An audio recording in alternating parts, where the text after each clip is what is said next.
Hi, David here of Lancaster Honda and Lancaster Automotive A to B. Here we've got quite an exciting one. It's a 2009 Honda S2000 GT. So this is the model that comes with the hardtop. As you can see, we've currently not got that in place, but you can see it in the photos. It sort of comes on when you put the soft top down. You can then clip it into a few little positions there. So you've got the option of hardtop, soft top, or complete the roof down. So what we're doing in this video anyway is showing you the condition of the vehicle and some of the features it has. So first thing we start with is it was for a very long time the highest output or specific output for any production vehicle, being 236 horsepower from a 2-litre engine with no turbo or supercharger. So it revs quite high, just shy of 9,000 I believe. So it's quite a leery drive, really good fun, rear wheel drive, pretty much what you want when you think of a 2-seat convertible sports car. So first place we'll start just with the driver's side rear wheel. As you can see, the alloys are in immaculate condition there. And then down the side of the vehicle, you can see there's no dents, scratches, anything like that. And if you can get close enough, you can see how much the metallic stands out on this. Hence part of the reason we brought it to a beachfront. A bit better sunlight around here, a bit clearer skies. Then onto the wing mirror cap. No damage at all to be seen on that. Again, the metallic shows through really well on that. Then got your Honda S2000 badging right behind your indicator. And these indicators do sometimes come loose on these, but this one's absolutely solid, as you can tell by me tapping it and not moving at all. And then onto the front alloy there, you can see again, no curbing, no damage to that, no corrosion around the centre. And then onto the front end we've got the headlights, so there's no clouding on those either. Part of the reason for this is it is below 25,000 miles, I think it's 21,000 miles this vehicle, but we will confirm that when we get inside. But as you can see, quite a eye-catching bonnet on this one. So moving around onto the passenger side front alloy, sorry about the glare from the sun there. Again, no damage to be seen. I've not seen anything on the entire vehicle as far as I've gone. I've taken photos of everything as we've gone through. There's your other badging as well. Other wing mirror cap. And just give you a bit of a view down the side. You can see the rocks reflecting off. I'll give you a shot from the other side as well, just in case my shadow was blocking it. And then onto the passenger side rear alloy. And that's all four with no marks to be seen at all. And then onto the rear, you've also got tail lights with no clouding on. And you've also got a nice big twin exhaust there. So just back to the boot. So just before we open this, there is a little bit of my stuff in here, as you're going to drive a car to location, you need to be able to give it a clean. But just for the sake of putting the boot into perspective, it's a standard as the carrier bag in there. Doesn't take up too much room at all. We'll just take that out for the time being. So as you can see, there's quite a pocket over on this side here. You can keep quite a bit in there. You get the same on the other side. That's the spare wheel. I'm not going to take that out because it involves removing each of these three little pins and wiggling this section out just under there. So if you do want to view that, it will be available in the photos. And you've got a couple of little straps which I've actually managed to pin under there, so we'll start here first. So underneath you've got all your sort of tools you'd expect. You actually have a duplicate there, which is the same as that one. And you've also got these straps here, which are actually supposed to sit slightly above that little panel I took out. So if I can just get it in place. Yeah, one hand, there we go. So you can strap something in if you want to keep something there. But otherwise, it's actually quite a practical boot for the size of vehicle. And if you want evidence of how clean this one is, underneath, absolutely spotless.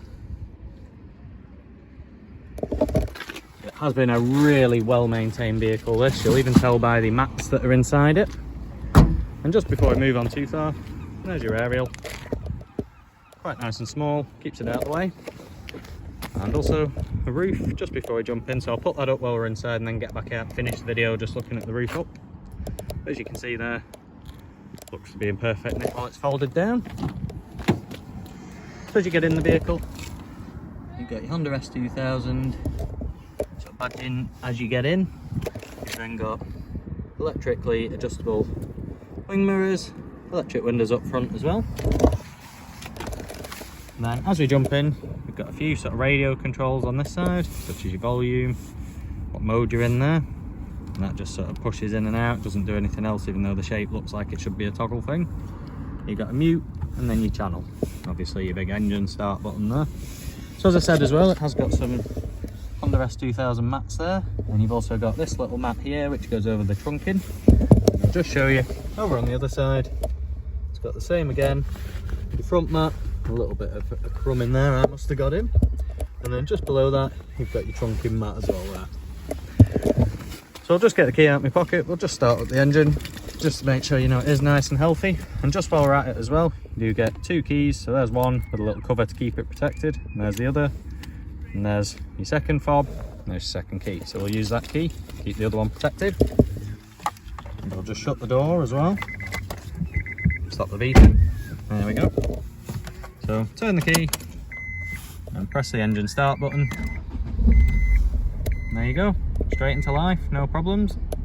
And the mileage there, as you can see, 21,020 miles, so it is very, very low there.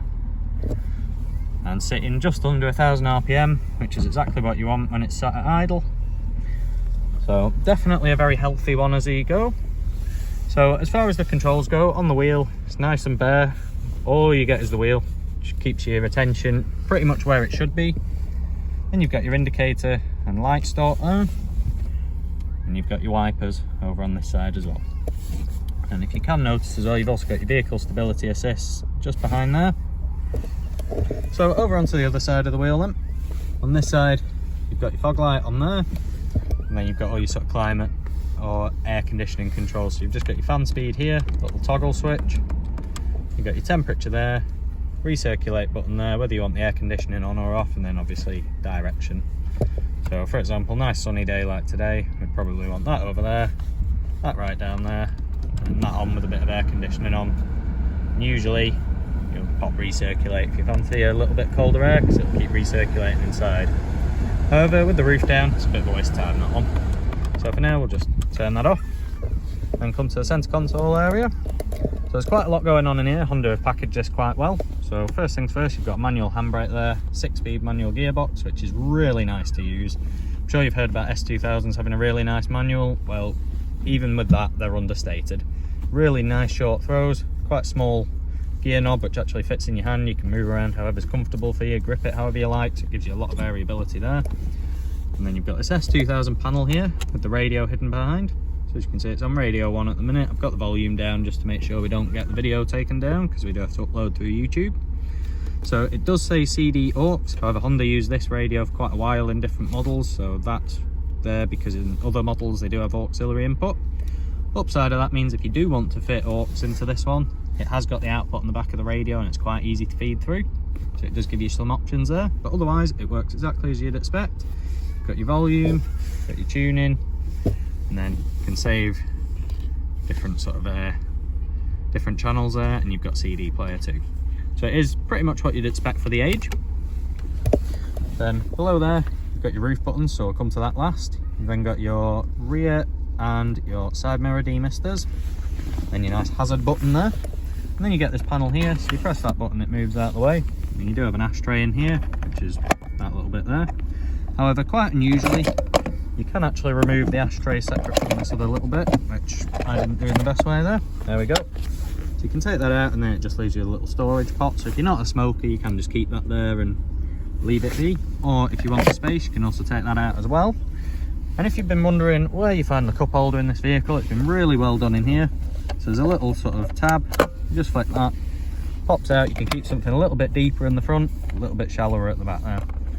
And for example, if you've got your little ashtray or little storage area in the front, allows you to keep something in the back there.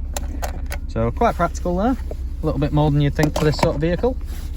I'll just package all that back together, then show you some more storage. So there's another couple of little areas yet. Well, 3 actually. So you don't get a glove box in this vehicle, but I don't think you'll miss one, because you get a nice pocket there on the passenger side, along with a bit of a area to brace your sort of knee if you're a passenger. And then around the centre area, you've got this little armrest area, and behind it, you've got a 12-volt power outlet, and then yet another storage area, and you also get this little bit with a little strap in there, so you can keep some stuff under that if you want to. So you've also got a boot release button there, however we've already looked at that. So if you don't want to be using the key, or you're in the vehicle about to get out, it does make a little more sense than getting the key out to put in the lock on the boot. You can just press that instead. And then, I'll just show you before I go too far where the next hidden storage area is. So there's a little tab under here, you lift that, and there we are, you've got all the butt pack in there, locking wheel nuts, a nice little shallow area just in front of it. So there's plenty of storage in this vehicle, believe it or not. It's just not necessarily where you'd think it'd be at first. So as far as we go, last bit to deal with is the roof. So just press that, see if we can catch it in the rear view mirror there. There we go, it comes over, stops just a little bit short, and then there's a little tab there. Pull that forward, make sure the hook goes underneath, and then you clip that side, and then same again with this side, pull it forward, make sure the hook grips, and there we are, roof is up. And as I said, jump out, just have a look at the roof. So I'll get my own shadow out of the way there. As you can see, absolutely great condition this roof, there's no tears. All there is a little bit of creasing, but that'll flatten out when it's up. However, there is still the hard top, so that's why the creasing is going to be a little bit more prominent on these. Most of the time you'll just have the roof down with the hard top up, or you'll take the hard top off if you want the roof down. However, we did want to exemplify that it does have, did want to show the example, it does have the soft top roof as well. And if you want the versatile option of going out, having the roof down or up, you can just leave the hard top at home in the garage. You've still got an option if the rain comes down. So yeah, so if there's anything I've not covered in this video, maybe you'd like to come down and see probably one of the better examples of an S2000, just give us a call and we'll see what we can do to help you out. Thanks, take care, bye.